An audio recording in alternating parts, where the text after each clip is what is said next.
ಸಿದ್ದರಾಮಯ್ಯನವರೇ 5 ವರ್ಷ ಸಿಎಂ ಎಂಬ ಯತೀಂದ್ರ ಹೇಳಿಕೆಗೆ ಮಂಗಳೂರು ಏರ್ಪೋರ್ಟ್ನಲ್ಲಿ ಡಿಸಿಎಂ ಡಿಕೆ ಶಿವಕುಮಾರ್ ಪ್ರತಿಕ್ರಿಯೆ ನೀಡಿದ್ದಾರೆ. ಯತೀಂದ್ರ ಅವರೇ ನಮ್ಮ ಹೈಕಮಾಂಡ್, ಅವರು ಏನು ಹೇಳ್ತಾರೋ ಅದಕ್ಕೆ ಗೌರವಿಸೋಣ, ಯತೀಂದ್ರ ಅವರನ್ನೇ ನಮ್ಮ ಹೈಕಮಾಂಡ್ ಅಂತ ಸ್ವೀಕಾರ ಮಾಡೋಣ ಅಂತ ಪರೋಕ್ಷವಾಗಿ ಯತೀಂದ್ರಗೆ ಕೌಂಟರ್ ಕೊಟ್ಟಿದ್ದಾರೆ.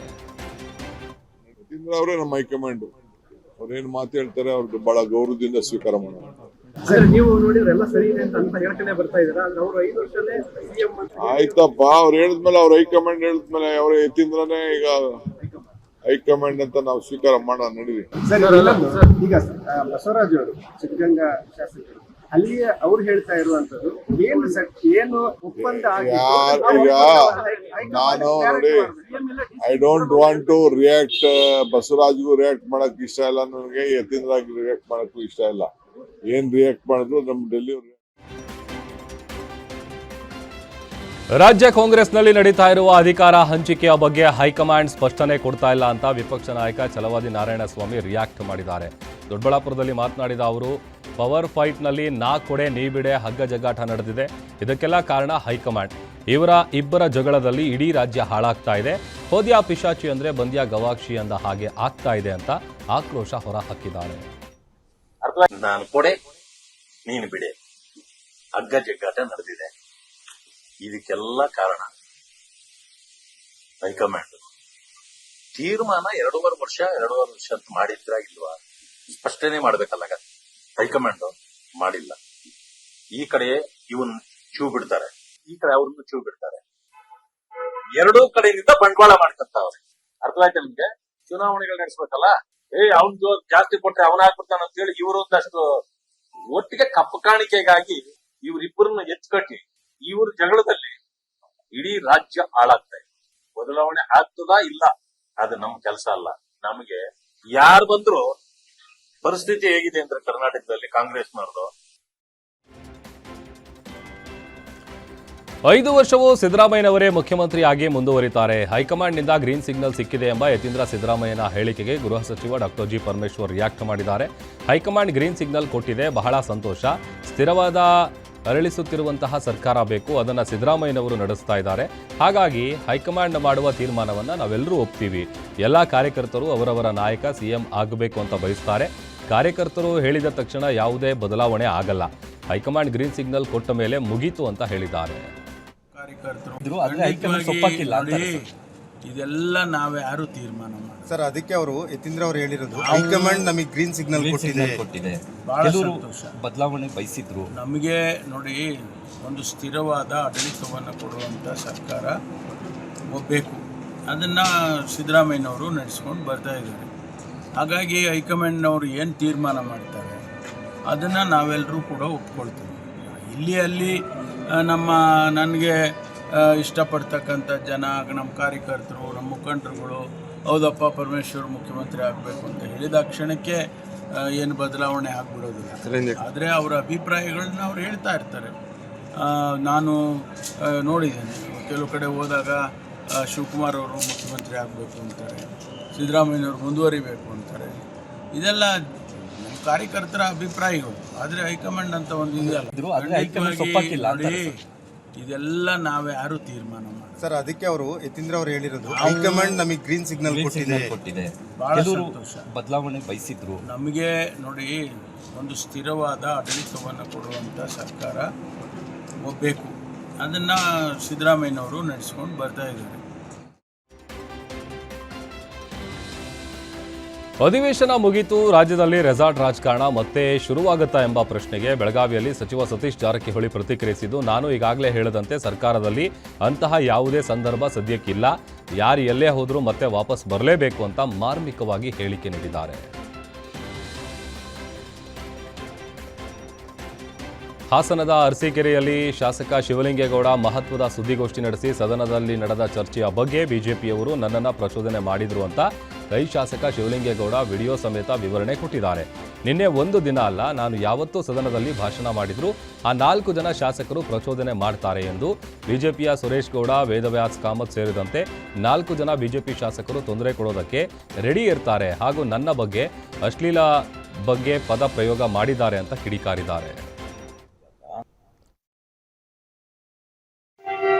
ಅವ್ರು 4 ಜನ ಶಾಸಕರು, ಅವ್ರು 4 ಜನ ಒಂದು ವೇದವ್ಯಾಸ್ ಕಾಮತ್, ಇನ್ನೊಬ್ಬರು ಸಲಗಾರ್, ಎರಡನೇದು ಸುರೇಶ್ ಗೌಡ, ಇನ್ನೊಂದು ಅದೇ ಮಂಗಳೂರು ಕಡೆ ಅವ್ರು ಯಾರು ಗೊತ್ತಿಲ್ಲ. ಅವ್ರೆಲ್ಲರೂ ಒಂದು ಬ್ಯಾಚು ಹಿಂದ್ಗಡೆ ಬ್ಯಾಚ್ ಆಳವಾಗಿ ನನಗೆ ತೊಂದರೆ ಕೊಡೋರು. ಅವ್ರು 4 ಜನ ಶಾಸಕರು, ಅವ್ರು 4 ಜನ. ಒಂದು ವೇದವ್ಯಾಸ್ ಕಾಮತ್,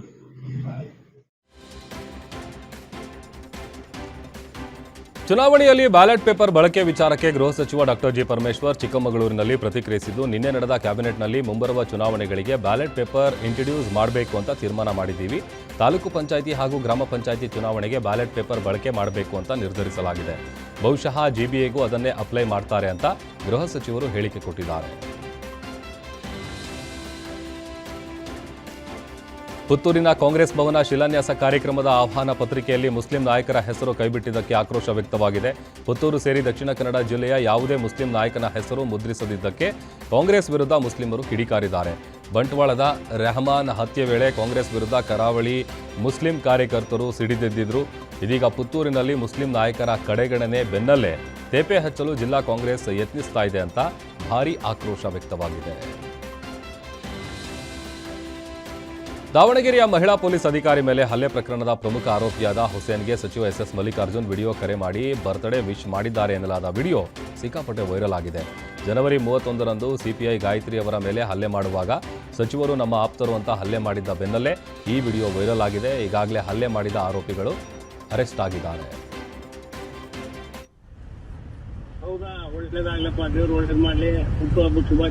ಅಣ್ಣ thank you so much. Birthday ಭಾಳ ಅಣ್ಣ ಅಮೆರಿಕಾದಾಗ ಇದೀರಣ್ಣ?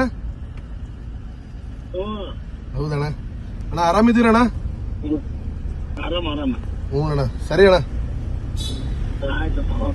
ಥ್ಯಾಂಕ್ ಯು ಅಣ್ಣ. Thank you.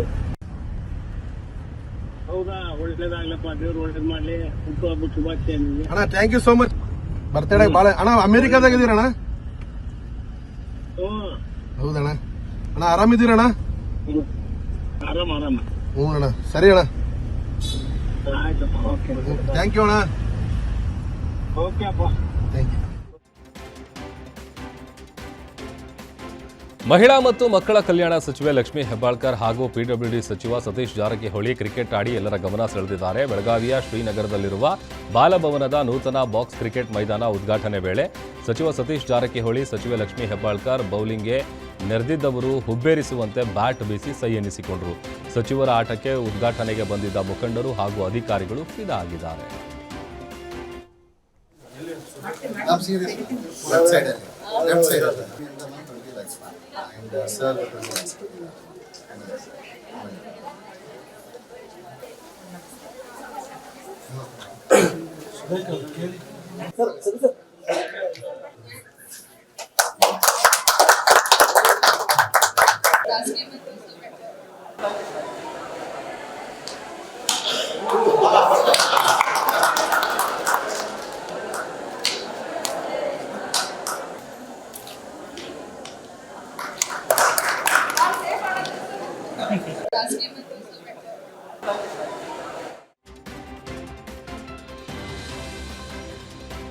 ಶಿವಮೊಗ್ಗ ಜಿಲ್ಲೆಯ ಇತಿಹಾಸ ಪ್ರಸಿದ್ಧ ಸಾಗರದ ಮಾರಿಕಾಂಬಾ ಜಾತ್ರೋತ್ಸವಕ್ಕೆ ನಟ ಶಿವರಾಜ್ ಕುಮಾರ್ ಹಾಗೂ ಗೀತಾ ಶಿವರಾಜ್ ಕುಮಾರ್ ಭೇಟಿ ನೀಡಿ ಮಾರಿಕಾಂಬೆಯ ದರ್ಶನ ಪಡೆದರು. ಶಿವಣ್ಣ ದಂಪತಿಗೆ ಸಾಗರ ಶಾಸಕ ಬೇಳೂರು ಗೋಪಾಲಕೃಷ್ಣ ಸಾಥ್ ನೀಡಿದ್ರು. ಚಂಡೆ ವಾದ್ಯಗಳ ಮೂಲಕ ಶಿವಣ್ಣ ದಂಪತಿಗೆ ಅದ್ಧೂರಿ ಸ್ವಾಗತ ಕೋರಲಾಯಿತು. ಇನ್ನು ಜಾತ್ರೆಗೆ ಬಂದಿದ್ದ ಭಕ್ತರು ಶಿವಣ್ಣ ಜೊತೆ ಸೆಲ್ಫಿಗಾಗಿ ಮುಗಿಬಿದ್ರು. ಇದೇ ವೇಳೆ ಮಾತನಾಡಿದ ಶಿವರಾಜ್ ಕುಮಾರ್, ಸಾಗರಕ್ಕೆ ಬರೋದು ಒಂದು ಖುಷಿ, ಅಮ್ಮ ಕರೆಸಿಕೊಂಡಿದ್ದಾಳೆ, ಇದು ನಮ್ಮ ಪುಣ್ಯ ಅಂತ ಭಾವಿಸ್ತೀನಿ ಅಂತ ಹೇಳಿದ್ದಾರೆ.